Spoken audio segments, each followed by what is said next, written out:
Bienvenidos una semana más a La Brújula Biológica, este canal de YouTube que sigue de cerca el recorrido de la asignatura de Biología en segundo de bachillerato. Hoy retomaremos nuestra actividad con las biomoléculas abordando un cajón desastre que llamamos lípidos. Os traigo también la fotografía de la laguna de Geli, la más grande del complejo endorreico de Chiclana, aunque ahí aparece muy mermada. La verdad es que en los últimos años ha llovido poco y ha estado prácticamente seca. Esa cantidad de agua que veis ahí es la de las lluvias de la pasada primavera. Ahora, con casi 100 litros por metro cuadrado que han caído en este mes de octubre, esperemos que se vaya llenando pronto y dé lugar a que se conciten ahí todas las especies de aves y anfibios que la conforman. Sin más dilación, comenzamos.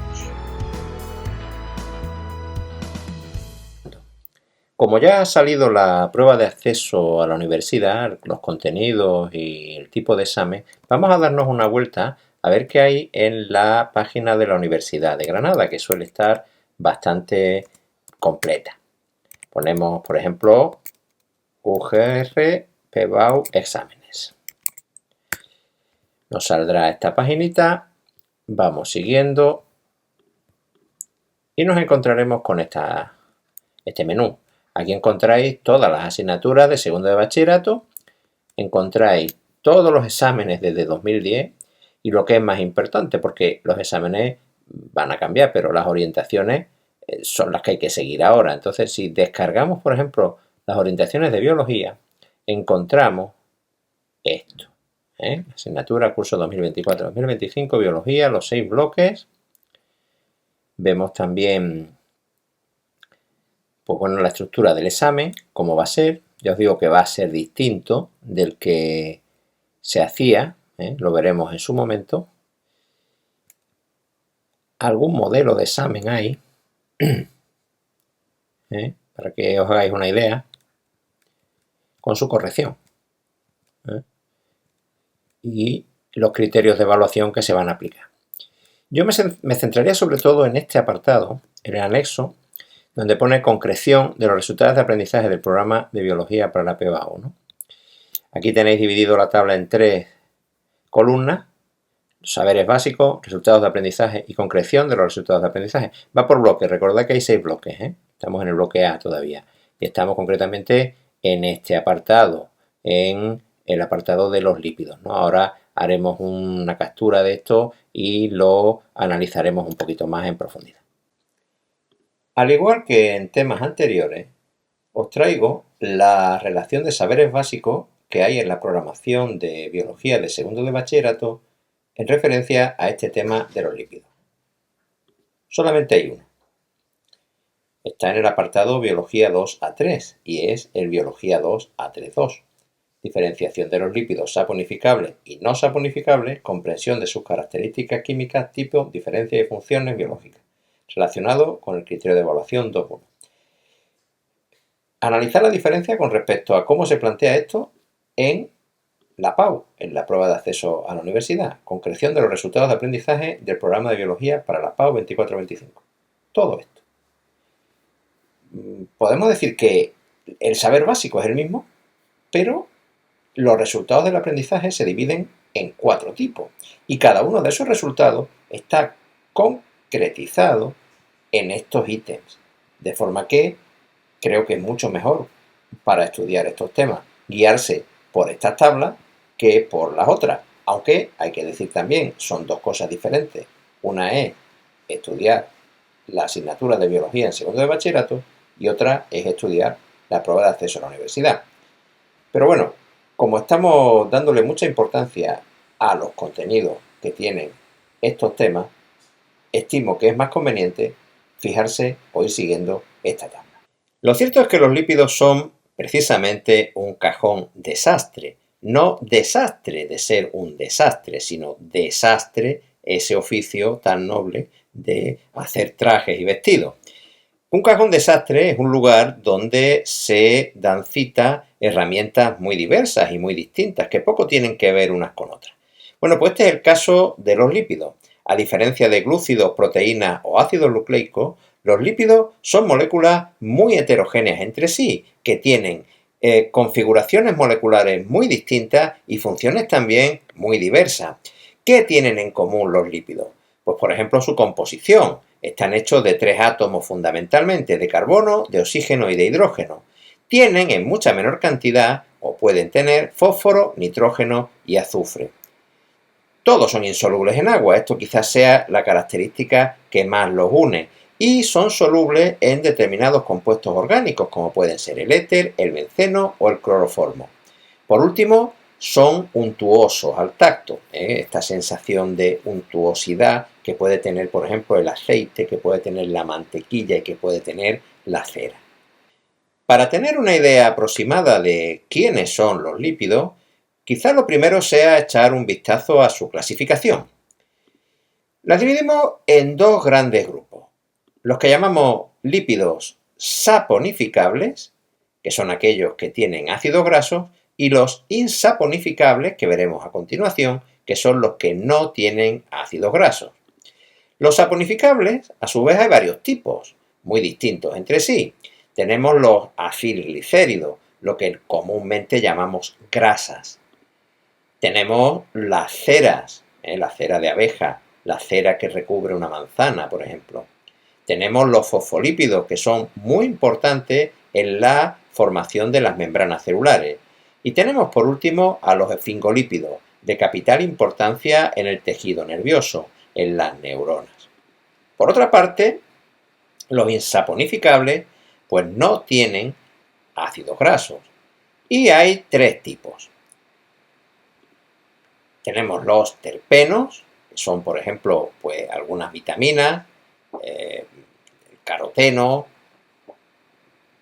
Tenemos los esteroides, que son algunas hormonas, como por ejemplo la testosterona, los estrógenos. Y tenemos también los eicosanoides. El protagonista principal, la pieza clave de esta clasificación, como habréis visto, es esa molécula que llamamos ácido graso. El ácido graso es la clave de todo este grupo. Tenemos que estudiarlo detenidamente, ver qué tipos hay y qué propiedades tienen. Pero antes echaremos también un vistazo a las funciones de estas biomoléculas en el organismo. Tiene diversas funciones y variadas. Por ejemplo, tiene una primera función de reserva energética. En los lípidos se guarda buena parte de nuestra energía, tanto en ácidos grasos como en acilglicéridos o grasas. Son reservas como por ejemplo el tejido adiposo. También tienen algunos una función de protección e impermeabilización, como el caso de las ceras. Forman estructuras celulares, como hemos dicho. Los fosfolípidos y los esfingolípidos forman membranas. Forman estructuras orgánicas. Por ejemplo, el tejido adiposo pues sirve también, aparte como reserva, como una estructura orgánica de protección. Hay lípidos que son vitaminas, como hemos dicho, vitamina A, vitamina E, vitamina K, vitamina D, por ejemplo, y hormonas como las hormonas sexuales. Muy importante en la especie humana y en las especies de vertebrados en general. Entremos a fondo con el estudio de los ácidos grasos. Estas moléculas son ácidos orgánicos monocarboxílicos, es decir, tienen un solo grupo COOH y además es terminal, está en uno de los extremos de la molécula. El resto de la molécula es una cadena hidrocarbonada o alifática con un número par de átomos de carbono y que oscila entre los 16 y los 30. Son anfipáticos, eso quiere decir que tienen una doble forma de comportarse con el medio acuático. Por una parte van a poder ser polares, se van a poder disolver en agua, y por otra van a ser completamente apolares. La parte polar, la que va a establecer puentes de hidrógeno con moléculas polares como el agua, es el grupo COOH. Pero después la cadena hidrocarbonada es completamente apolar y en su caso establecerá otro tipo de enlaces intermoleculares que llamamos fuerzas de Van der Waals. Esto va a ser muy importante cuando estudiemos a continuación la solubilidad y el punto de fusión de esta sustancia. Como característica también destacable, tenemos que los ácidos grasos, cuando reaccionan con alcoholes, forman una sustancia que se llaman ésteres. Las grasas son ésteres, los acilglicéridos. Quedaros con la idea de momento de que ácido más alcohol nos da éster más agua. Y que a la inversa, cuando el éster, en vez de combinarlo con el agua, lo combinamos con una base, como puede ser el hidróxido sódico o el hidróxido potásico, en vez de darnos ácido, nos dará jabón, el jabón con el que nos limpiamos. Bien, quedaros también con ese concepto de que los ácidos grasos y los jabones son como cuñas de la misma madera, están muy próximos, por eso los jabones pueden limpiar la grasa. Y un aspecto que analizaremos en profundidad es el del punto de fusión de los ácidos grasos. Vamos a encontrar que puede ser muy alto si son ácidos grasos muy saturados de cadenas muy largas, o van a ser más fluidos si tienen dobles enlaces y son cortos, lo que nos va a dar ácidos grasos sólidos en el primer caso y líquidos en el segundo. Quedaros con esta imagen y la analizaremos en una diapositiva posterior. En cuanto al tipo de ácidos grasos, como hemos dicho, vamos a encontrarnos dos fundamentalmente. Los que llamamos saturados, que no tienen dobles enlaces, como este de aquí, donde vemos una larga cadena alifática de al menos 16 carbonos, y todos ellos con enlace simple, o este otro de aquí, con 18 carbonos, o si tienen algún doble enlace, le llamamos insaturado. Si es uno, serán monoinsaturados, como es este caso, y tienen varios, serán poliinsaturados, como vemos en este último caso. Hay que destacar que la presencia del doble enlace va a generar un giro en la cadena alifática, de manera que ya no va a ser una línea recta, sino que va a ser una línea quebrada. Y esto va a ser importante en lo que vamos a tratar a continuación, referido al punto de fusión de esta molécula. También destacar que la posición omega del doble enlace, pues se habla mucho de ácido omega 3, omega 6, omega 9. Eso es sencillamente la posición que tiene el doble enlace con respecto al primer carbono de la cadena alifática. Si el doble enlace está en la posición 9, pues será un omega 9. Si está en la posición 6, pues será un omega 6. Si tiene más de un doble enlace, como este caso, pues podrá ser un omega 3 y un omega 6, porque el doble enlace está en la posición 3 y en la posición 6.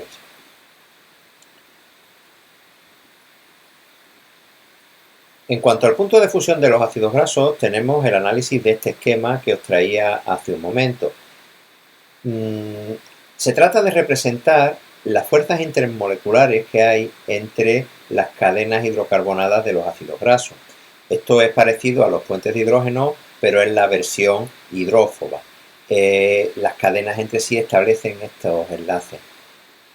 Bueno, cuando son más largas, pues hay la posibilidad de tener más fuerzas de Van der Waals. Cuando están juntas porque no hay doble enlace, pues lo mismo, es más fácil establecer las fuerzas de Van der Waals. Pero fijaros en este punto de aquí, donde el doble enlace genera este ángulo, como ya no se pueden establecer esas fuerzas porque se aleja una cadena de la otra. Esto va a tener su importancia en la fluidez o solidez de estas sustancias. Cuando las cadenas son largas y no tienen dobles enlaces, pues el estado físico resultante va a ser sólido porque se van a establecer muchas fuerzas de Van der Waals y va a ser difícil romperlas. Sin embargo, en el caso de la derecha, cuando las cadenas son cortas y hay un doble enlace que las separa, pues va a haber pocas fuerzas de Van der Waals y a temperatura ambiente esa grasa va a ser líquida. Es el caso, por ejemplo, de los aceites. Detallemos un poco qué es este grupo de los triacilglicéridos o grasas. Bien, pues son unas moléculas ya de una cierta complejidad que se forman con la unión por enlace éster del alcohol glicerina, también llamado propanotriol o glicerol, con 1, 2 o 3 ácidos grasos. Serán monoacilglicéridos si hay un ácido graso solamente, diacilglicéridos si son dos los ácidos grasos que intervienen y triacilglicéridos si son 3. Estos pueden ser iguales o pueden ser diferentes entre sí. Por ejemplo, puede tratarse de una molécula, la tripalmitina, pues son 3 ácidos grasos de ácido palmítico.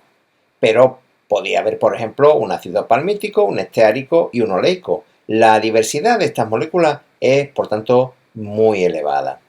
Hay que saber que el enlace éster une al grupo ácido del ácido graso con cada uno de los alcoholes de la glicerina, por lo que el ácido graso pierde su capacidad polar, su polaridad, y se vuelve esta molécula que resulta completamente insoluble en agua. Es una molécula muy apolar. Si los ácidos grasos que forman este triacilglicérido son mayoritariamente insaturados, pues las grasas que se obtienen serán líquidas, tendrán un punto de fusión más bajo. Esto se da, por ejemplo, en los vegetales. Las grasas vegetales son o están constituidas preferentemente con ácidos grasos insaturados. Si, por contra, los ácidos grasos son mayoritariamente saturados, pues tendremos grasas sólidas, como puede ser el sebo, como puede ser el tocino, típico de los animales. En cualquiera de los casos, estas moléculas, su función principal es ser reserva energética, tanto en animales como en plantas. También pueden actuar como aislante térmico o incluso amortiguador mecánico. Pero la función de reserva energética es predominante. Si los animales tuviéramos que meter la energía en forma, por ejemplo, de polisacárido, de glucógeno, pesaríamos 3 o 4 veces más. Es decir, aquí con los lípidos se almacena mucha más cantidad de energía en un menor espacio. Es decir, un gramo de lípido pues puede tener 3 veces más calorías que un gramo de glúcido. Entonces, su reserva es mucho más práctica para los animales que, bueno, pues tienen que moverse y necesitan una cierta flexibilidad en esto, ¿no? Añadir que si las grasas se tratan con una base, como puede ser el hidróxido sódico o el hidróxido potásico, obtendremos las sales de los ácidos grasos que las conforman. Esas sales son lo que llamamos jabones. Esta reacción es la saponificación. Los jabones son pues de la misma manera que la grasa, por eso pueden disolverla y con eso podemos lavar la ropa y lavarnos a nosotros mismos. Veamos un poco en detalle cómo se forman estos enlaces éster. Aquí tenéis la glicerina, propano-triol, propano al tener 3 átomos de carbono, esta molécula de hidrocarburo con los alcoholes correspondientes, triol, 3 alcoholes. Y aquí tenéis cada una de las moléculas de ácido graso, que como hemos dicho, pues pueden ser iguales o pueden ser diferentes. La unión, el enlace éster, se va a dar precisamente entre este grupo OH y este grupo COOH, de forma que el OH con el H va a formar agua, al haber 3, pues se van a formar 3 moléculas de agua y se van a quedar unidos, pues el grupo de carboxilo va a tener este carbono con el doble enlace al oxígeno y va a unirse con un oxígeno a la glicerina. Este es el enlace éster, esta es la esterificación, es una triesterificación en este caso. Pensad que ahora la molécula se ha convertido en todo este bloque, lo que antes eran moléculas pues más o menos pequeñas o medianas, ahora se convierte en una gran molécula que es completamente insoluble en agua al perder esta polaridad que tenía el grupo ácido. Pero veamos un poco más de cerca qué es lo que ocurre en el proceso inverso al de la esterificación. No ya con una simple hidrólisis, que sería volver a combinar el triacilglicérido con el agua para que nos diera glicerina y los ácidos grasos, sino combinarla con una base, como puede ser el hidróxido sódico o el hidróxido potásico. En ese caso, obtendríamos evidentemente la glicerina, pero en vez de obtener los ácidos grasos, como los tenemos aquí, obtendríamos las sales equivalentes. En vez de terminar en COOH, pues terminaría en COONA. Estas sales derivadas de esos ácidos grasos son los jabones. Por eso el proceso se llama saponificación, de obtención de jabones. Bien, los jabones tienen en común con los ácidos grasos la cadena alifática, que es igualmente larga, y tiende a unirse su cadena alifática con la de la grasa que pueda tener la ropa o que pueda tener la piel. De forma que es fácilmente hecho el que se una jabón y grasa por las cadenas alifáticas. Pero como tiene una parte polar, que es este grupo CONA, este puede ser unido al agua por puentes de hidrógeno, y entonces con una corriente de agua se puede arrastrar a través de esta parte polar toda la grasa que tiene esa piel o que tiene esa ropa. De manera que el jabón se disuelve en la grasa de alguna manera, pero es también disuelto por el agua y es arrastrado por ella. Otro ejemplo de lípidos saponificables es el de las ceras. Las ceras son el resultado de la unión de un monoalcohol de cadena larga con un ácido graso mediante un enlace éster. Veámoslo en el dibujo de abajo. Aquí tenemos el alcohol, el monoalcohol, porque solo tiene un grupo H, de una cadena muy larga, nada menos que 30 átomos de carbono. ¿Cómo se va a unir con un ácido graso, que ya sabéis que también tienen entre 14 y 30 átomos de carbono? Es decir, cuando unamos estas dos moléculas, el resultante será una molécula de casi 50 átomos de carbono. La unión va a ser por enlace éster, como veis aquí, el grupo OH del alcohol con el OH del carboxilo se van a unir para dar una molécula de agua y van a quedar unidos por el enlace éster que veis aquí. Este resultado es, pues bueno, muy apolar porque no tiene ningún grupo, ninguna polaridad por ninguna parte. Va a ser una sustancia completamente insoluble en agua y por eso va a ser utilizada por animales y plantas para impermeabilizarse. Esto lo hacen, por ejemplo, mucho las aves, los patos, todas las aves que viven en medios acuáticos, impermeabilizan sus plumas frotando con su pico la secreción de la glándula uropigial que hay en la parte posterior del cuerpo, cerca de la cloaca. Con eso obtienen una impermeabilización total de las plumas, de forma que el cuerpo no se impregna, no se empapa de agua, sino que repele el agua. También encontramos esta sustancia como protección para infecciones o, bueno, pues sencillamente un recubrimiento de la epidermis, como puede ser el caso de una manzana, ¿no? Vemos que una manzana, si la limpiamos un poquito, brilla, ¿no? Ese reflejo es de una cera que tiene, es protectora. En algún caso, también la cera va a ser combustible metabólico, por ejemplo, en los organismos planctónicos. Pero esto es bastante raro. Y como curiosidad, pues señalar también que construcciones tan aparentes y tan simétricas como pueden ser los panales de las abejas y de algunos otros himenópteros, pues están hechos igualmente de cera. Quizás sea interesante detenernos un momento en cómo se forma el ácido fosfatídico, que es el núcleo donde van a radicar después los sustituyentes alcohólicos y aminoalcohólicos de los fosfolípidos. En primer lugar, hay que tener clara cada una de las partes que lo componen. Tenemos la glicerina, que es el propanotriol. Tenéis ahí CH2OH, CHOH, CH2OH. A este se van a unir por enlace éster un ácido graso saturado, que es este que está ahí. Veis que todos los enlaces son simples, no tienen ningún enlace doble. Un ácido graso insaturado, como veis ahí, tiene un enlace doble. Esto hará que tenga un giro, como veis aquí abajo, en la cadena. Y el ácido fosfórico. El ácido fosfórico, pues PO4H3, pues se va a unir con uno de sus grupos OH a un grupo OH de la glicerina, al carbono 3.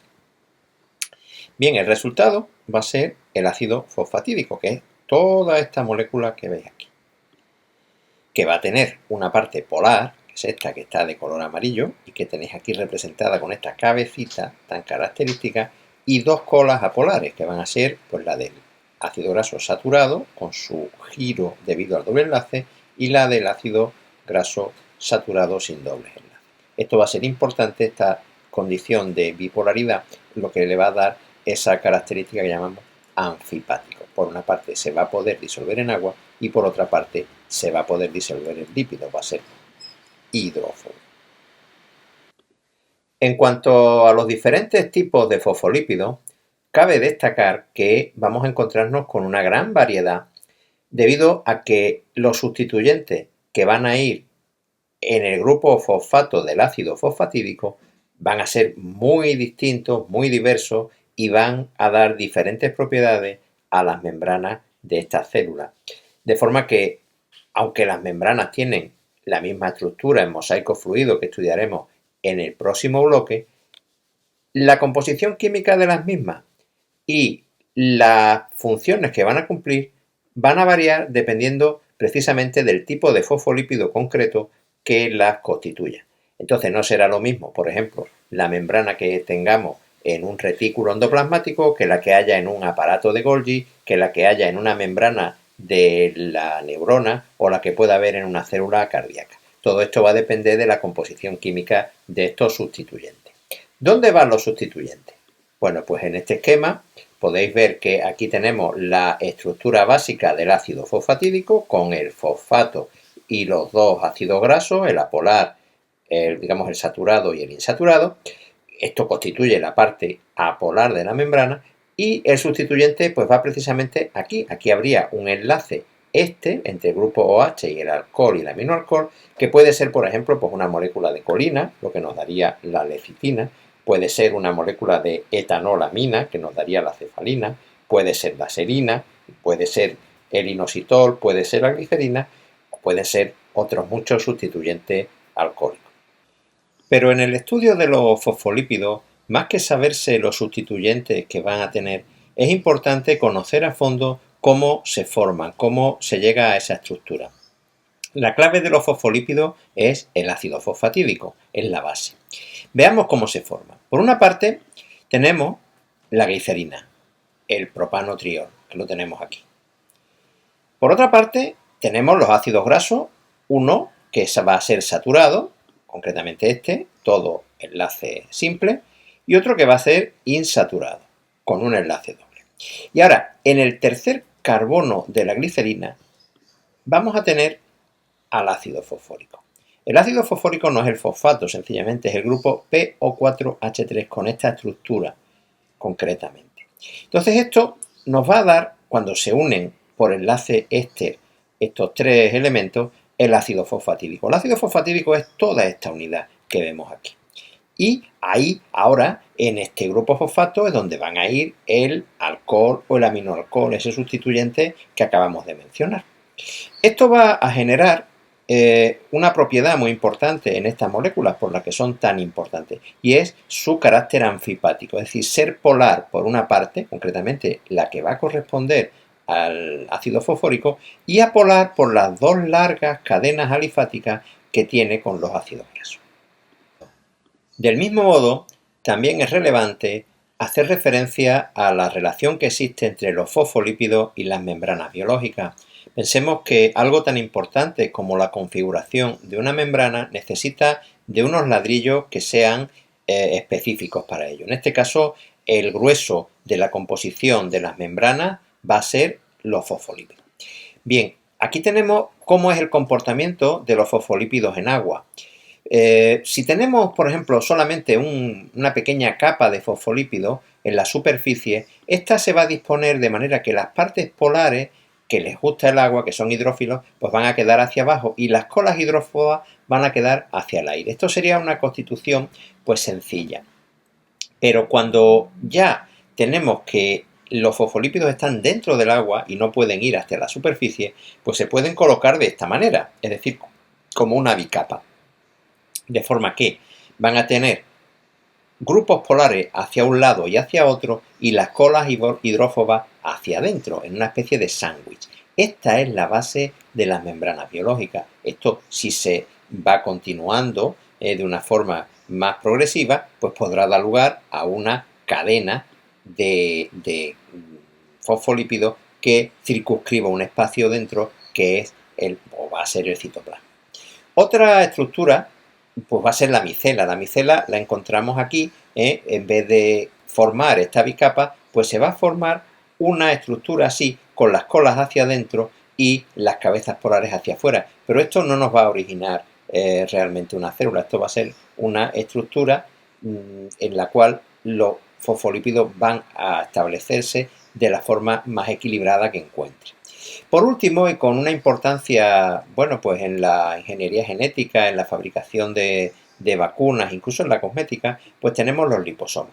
Los liposomas son estructuras donde sí que se ve que hay un espacio interior donde los grupos polares van a encontrar un medio hidrófilo, ¿no? Entonces vamos a tener las cabezas polares hacia afuera, en la parte que da al medio, las cabezas apolares hacia adentro, circunscribiendo un espacio hidrófilo, y en medio el espacio hidrófobo, constituido por las colas, las cadenas alifáticas de los fosfolípidos. Esto es un liposoma y esto modernamente, como digo, se ha utilizado en la fabricación de determinadas vacunas, pues, últimamente contra el COVID. Otro tipo de lípido que va a tener ácidos grasos y por tanto va a considerarse saponificable es el de los esfingolípidos, pero este ya es un grupo bastante complejo y vamos a pasar dando algunos ejemplos, pero sin profundizar demasiado en su estructura. Los esfingolípidos, en vez de estar formados por glicerina, por el propanotriol, como hemos visto hasta ahora en los lípidos anteriores, va a estar formado por un alcohol que llamamos esfingosina, que en realidad es un aminoalcohol. Y va a formar con un ácido graso de cadena larga una estructura que llamamos ceramida. Una estructura también, como digo, compleja. Dependiendo de si el sustituyente de la ceramida es un grupo que tiene ácido fosfórico o es un grupo glucídico, tendremos en el primer lugar las esfingomielinas y en el segundo lugar los esfingoglucolípidos. Ambos son muy importantes en la configuración del tejido nervioso. En el caso de la esfingomielina, pues vamos a tener la vaina de mielina, esa estructura que protege y acelera el impulso nervioso en las neuronas. Y en el caso de los esfingoglucolípidos, o también llamados glucoesfingolípidos, pues vamos a tener los cerebrósidos y los gangliósidos. Los cerebrósidos, si el sustituyente es un monosacárido, como puede ser la glucosa o como puede ser la galactosa, y los gangliósidos, si el sustituyente es un oligosacárido, es decir, varias unidades del monosacárido. En cualquier caso, estos compuestos van a ser muy relevantes en todo lo que concierne a los receptores de membrana. Como ya veremos en su momento, la membrana plasmática va a tener una parte que es el glucocáliz, que va a ser determinante en la relación entre la célula y el exterior y el medio ambiente en el que vive. Eso, por ejemplo, pues va a tener su importancia en la sinapsis nerviosa, es decir, el paso del impulso nervioso de una neurona a otra, en eso que llamamos neurotransmisores, ¿no? En la recepción de los neurotransmisores, en el reconocimiento hormonal, es decir, en que las células reconozcan a las hormonas que van circulando por la sangre y llegan hasta ellas, en el reconocimiento antigénico para cuestiones de, pues por ejemplo, relacionadas con los grupos sanguíneos o incluso en el anclaje de algunos virus. No es que nosotros tengamos eso para que los virus entren, pero sí los virus, dando vueltas a lo largo de su existencia, han dado con la llave de estos receptores de membrana para poder entrar en nuestras células e infectarlas. Pero más que ver la gran variedad de esfingolípidos que hay, al igual que hemos hecho con el caso de los fosfolípidos, veamos cómo se forma esta estructura. Tenemos estas dos moléculas. Aquí a la izquierda pues tenemos este alcohol especial que es la esfingosina, ves que es un aminoalcohol, tiene el grupo amino ahí, y una cadena de ácido graso, una cadena larga, CH2N. Bien, atención a estas posiciones, donde está el grupo amino y donde está el grupo carboxilo, porque entre ellos se va a dar un enlace que en este caso llamamos enlace amida. Cuando se une un grupo amino con un grupo ácido, ese enlace es amida. ¿Qué nos va a dar? Pues nos va a dar la ceramida, que era lo que estábamos estudiando en la diapositiva anterior. Aquí tenemos la ceramida, es la unión de la esfingosina y del ácido largo, el ácido graso de cadena larga. Atención ahora al grupo alcohol del primer carbono de la ceramida, porque ahí es donde se va a enganchar esta o este sustituyente, que es pues un grupo que tiene ácido fosfórico, como vemos aquí. Bien, entonces, concretamente aquí, que se señala en el esquema aquí, en esta parte polar, es donde va a venir esta estructura que tiene ácido fosfórico. Bien, eso va a originarnos la mielina. Aquí tenemos la mielina. Ya hemos puesto en el grupo donde estaba el alcohol este sustituyente polar y esto constituye la fosfomielina. La mielina es, como ya hemos dicho antes, esa estructura protectora del axón neuronal que va a posibilitar que el impulso nervioso vaya muchísimo más rápido. Para finalizar, haremos un recorrido por el grupo de los insaponificables. Estos lípidos que carecen de ácido graso y que por tanto no van a poder originar jabones y que solo tienen en común con sus primos saponificables el hecho de ser hidrófobos, insolubles en agua y de ser solubles en algunos compuestos orgánicos. En primer lugar tenemos los terpenos. Los terpenos son unas moléculas complejas y también variadas que derivan del isopreno. Aquí tenéis el isopreno es el 2-metil-1,3-butadieno. Bueno, aquí esquemáticamente tenéis cómo es el isopreno. Si yo el isopreno lo repito n veces, pues me puede dar cadenas lineales muy largas o incluso ciclarse y formar estos anillos tan curiosos, ¿no? Lo más relevante de este grupo es que al poseer dobles enlaces alternos, esto le confiere a los electrones una cierta deslocalización. Y desde el punto de vista, por ejemplo, de la coloración, es muy importante porque vamos a encontrar dentro de los terpenos compuestos que conocemos dentro de los vegetales y que van a otorgarle coloración. Por ejemplo, el licopeno es el responsable del color rojo del tomate. Los carotenos son responsables del color naranja de la zanahoria, la xantofila del color amarillo que tiene dentro esa misma zanahoria, la clorofila que da ese color verde y que además es una molécula muy sensible a la luz. Todas estas moléculas van a ser pigmentos que van a poder excitarse ante determinadas longitudes de onda de la luz. Otro grupo de terpenos pues van a tener un carácter volátil, es decir, se van a poder disipar en el aire y formar parte de los aromas característicos que tienen pues muchas plantas como los tomillos o el romero. Ahí tenemos ejemplo el limoneno, el mentol, el geraniol, productos que la especie humana ha utilizado para fabricar perfumes y cosméticos.